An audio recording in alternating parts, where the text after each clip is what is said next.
કેમ આઈ હજાયને જય દિત્યા બાપા, જય કંસરી માતા, જય બરામ. મારું નામ વિજય ગરાસિયા છે. મારું મૂળ રહેવાનું વીરવલ ગામ, ધરમપુર તાલુકાનું વીરવલ ગામ, પટેલ ફળિયામાં રહેવાનું.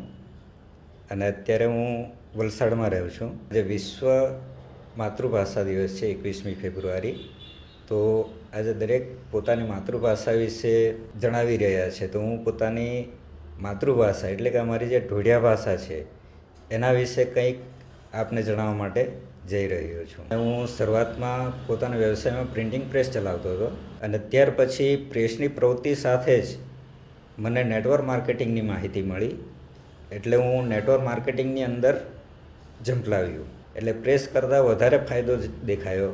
એટલે પછી એ છોડીને હું પ્રિન્ટિંગ પ્રેસ છોડીને હું વલસાડ આવતો રહ્યો 2006માં.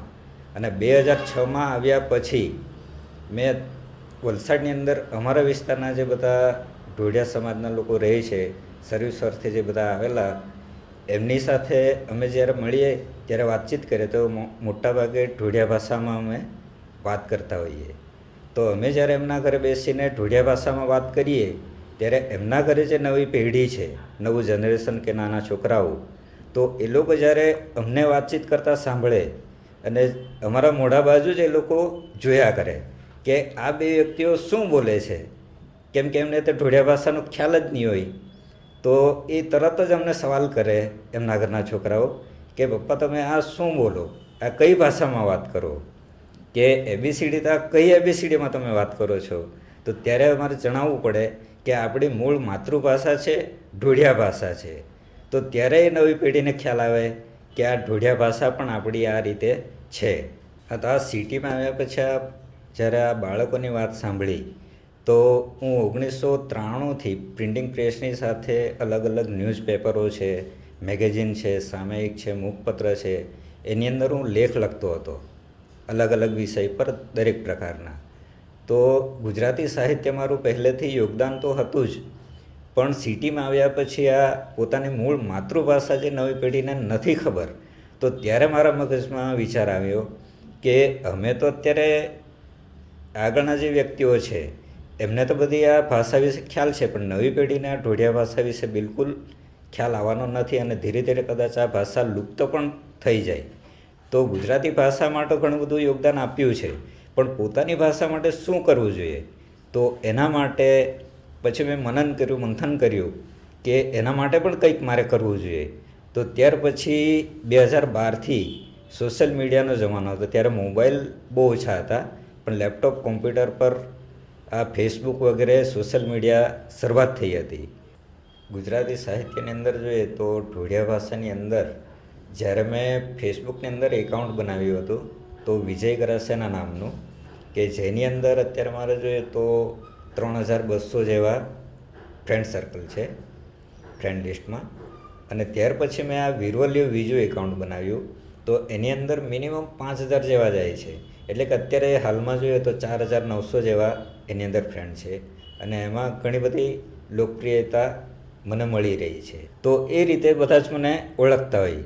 તો એના માટે મારા ફેસબુક આઈડીનું નામ પણ મેં વીરવલ્ય બીજું રાખ્યું અને એની અંદર મેં ધીરે ધીરે જોક્સ છે, વાર્તાઓ છે, ટૂંકી વાર્તાઓ છે, પછી અમુક ગીત છે, એ રીતે મેં લખવાનું ચાલુ કર્યું કે લોકોને હાસ્યમાં વધારે ઇન્ટરેસ્ટ આવતો હોય, પણ આ રીતે હાસ્યના ઉપયોગથી લોકો વાંચતા થાય, જ્ઞાન સાથે ગમ્મત મળે, તો એ રીતે ઢોઢિયા ભાષા જીવંત રહી એના માટે મેં ધીરે ધીરે આ પ્રકારે ચાલુ કર્યું. તો એ રીતે ધીરે ધીરે બધાને રિસ્પોન્સ મળતો ગયો અને લોકોને મજા આવતી ગઈ.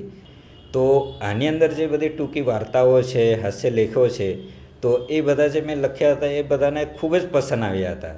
તો દરેક વ્યક્તિ કહે કે આની તમે બુક બનાવો, બુક હોય તો અમે નિરાંતે ઘરે બેસીને વાંચી શકીએ. તો એના માટે પછી મેં બુક માટેનું વિચાર કર્યું. તો બુકનું નામ શું રાખવું જોઈએ? તો એમાં બધી હસવાની જેવી વાતો, કંઈ પણ આપણે વાત વાંચીએ એટલે એમાં થોડું કોમેડી આવે. તો એના માટે પછી મેં બુકનું નામ પસંદ કર્યું એક અહુની વાત આવી, કે જેનું નામ છે એક અહુની વાત આવી. તો એની અંદર બધી હસવા જેવી વાતો છે, એટલે જ્ઞાન સાથે આપણને ગમ્મત મળી શકે.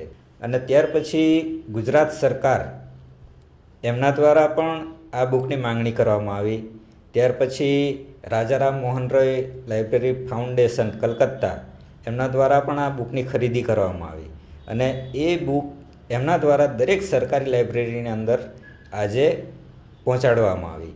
એટલે કે આપણી ઢોળિયા ભાષા માટે એક ગૌરવની વાત કહેવાય કે આ રીતે સરકારે પણ આપણી આ બુકને ભાષાની જાળવણી તરીકે, સંસ્કૃતિની જાળવણી તરીકે આ બુકને માન આપ્યું છે. આ સિવાય હું શરૂઆતથી પ્રતિલિપિ એપ છે કે જે વર્લ્ડ લેવલ ખાતે એમાં 12 ભાષાઓમાં એ પ્રકાશિત કરે છે. તેમાં હું આ ગુજરાતી ભાષામાં લખું છું. તેની અંદર પણ ઘણી બધી મારી વાર્તાઓ છે. તો એ પ્રતિલિપિ તરફથી અવારનવાર સ્પર્ધાઓ થતી હોય એની અંદર ઘણા બધા મને સર્ટિફિકેટ મળેલા છે કે જેની અંદર મને જે મેઇન સન્માનજનક સર્ટિફિકેટ કહેવામાં આવે કે જેને ગોલ્ડ બેજ કહેવામાં આવે, તો એ ગોલ્ડ બેજ પણ મને મળેલો છે. 2022માં મને આ ગોલ્ડ બેજ મળેલો છે. પ્રતિલિપિમાં 1000 જેવા ફોલોઅર્સ છે અને 2,30,000 જેવા મારી વાંચક સંખ્યા છે. તો આ ઢોળિયા ભાષાની અંદર ઘણા બધા મારા ટૂચકાઓ છે, ગીત છે, જોક છે. તો એવા એકાદ જોક્સનું તમને જણાવું તો ડોહાડી ને માટીડા એના વધારે જોક્સ છે. ડોહાડી માટીડા ઘણા બધા જોક્સ આવી. તે ડોહાડી આખે માટીડાને કા મેં તો પર કોઈ વાર ખૂબ હોંખલો કાઢીને ખાખણીમાં ખૂબ વિઢાટે તાર તું તુણી ખાખણી કુણા પર જઈ ઉતારે. તે ડોહાડી આખે કા આપણા જે નવા હગણ્યા સંડાસ બનાવી દેતા હતા ને સરકારે તે સાફ કરીને તાર માટીડો આખે હા હા હા હા એમાં હજુ તું આ કા જડે. ત્યારે ડોહાડી આખે કા તું તુણા મુંય સાફ કરું લાગ, દાંત સાફ કરવા લાગ, જે બ્રશ વાપરે ને તે બ્રશથી મેં સાફ કરે. હવે અત્યારે જે આ ઢોળિયા ભાષામાં જોક પ્રસ્તુત કર્યો ને એ ઘણાને ખ્યાલ નહીં આવશે, એના માટે હું ગુજરાતીમાં ટ્રાન્સલેટ કરું છું. તો ડોહાડી એટલે કે પત્ની ને માટીડો એટલે કે પતિ. તો પતિ પત્નીને એમ જણાવે છે કે હું તારા પર ખૂબ જ ગુસ્સે થાઉં ત્યારે તું તારો ગુસ્સો કેવી રીતે અને કોના પર ઉતારે. ત્યારે પત્ની જણાવે છે કે આપણું જે નવું ટોયલેટ બનાવ્યું છે એ સાફ કરીને. ત્યારે પતિ એમ કહે છે કે હા હા હા આની અંદર હવે તને શું મળે. ત્યારે પત્ની એમ કહે છે કે તમે જે દાંત સાફ કરવા માટે બ્રશ વાપરો ને એ બ્રશથી હું સાફ કરું છું.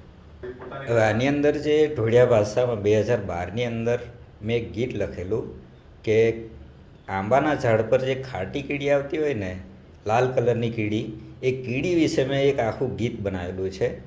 તો એ ગીતની 2-3 લીટી તમને ગાઈ સંભળાવું કે ખાટા મુઈલા જાય ધનાધન ખાટા મુઈલા જાય, લાઈન ધરીને જાય મુઈલા લાઈન ધરીને જાય, વરહાદ આવું ન ઉવે તે મુઈલા નીચે થા ઉપર જાય, ખાટા મુઈલા જાય ધનાધન ખાટા મુઈલા જાય, હામે હામ મિળીને જાય મુઈલા હામે હામ મિળીને જાય, પાનાએ ગોઠામાં જાય મુઈલા પાનાએ ગોઠામાં જાય, ગોઠો જો હીલી જાય તે મુઈલે બધે વિડવાઈ જાય, ખાટા મુઈલા જાય ધનાધન ખાટા મુઈલા જાય, બીજું લખીને આંખેથી બધાને તે નાય સમજાય, ખાટા મુઈલા જાય ધનાધન ખાટા મુઈલા જાય.